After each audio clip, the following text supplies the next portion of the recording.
off to Afghanistan.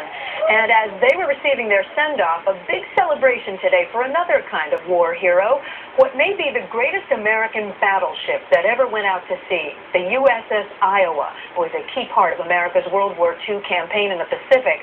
It has now made its final voyage and will open to the public this weekend as an extraordinary museum. NBC's Mike Taibbi reports from San Pedro, California. When the Iowa was christened in August of 1942, First Lady Eleanor Roosevelt on hand, there was no hand-wringing over the fact that the battleship era was just about over.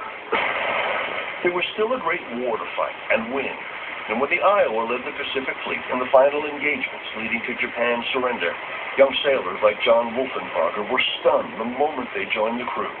I couldn't believe the size of that ship. I said, boy, what did I get into here? What he and 2,500 other sailors got into was the flagship of the last and most powerful class of battleships ever built.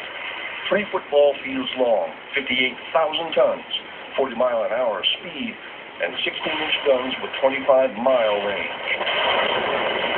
With the Iowa providing gunship support, the Japanese resistance wilted in one engagement after another, until the war's end in Tokyo Bay, September 2nd, 1945. By definition, every great ship has not just a history, but a personality, too.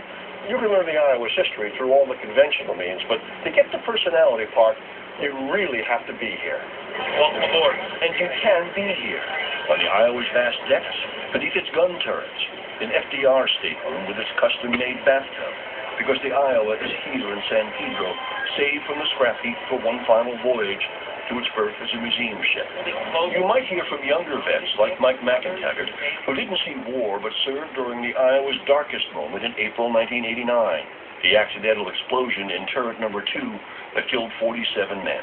The ship is in my heart. And older vets who survived enemy fire, but who are haunted to this day by memories of war at its most gruesome. After a tide come in and there was bodies out in the water, it was horrible. So many stories, and this majestic physical creation, emblems from the last days of seaborne battleship warfare. We're bringing a close to a class of ships that no longer sail the sea. When they did, We felt safe on it. a nation felt safer too. Mike Taibbi, NBC News, San Pedro.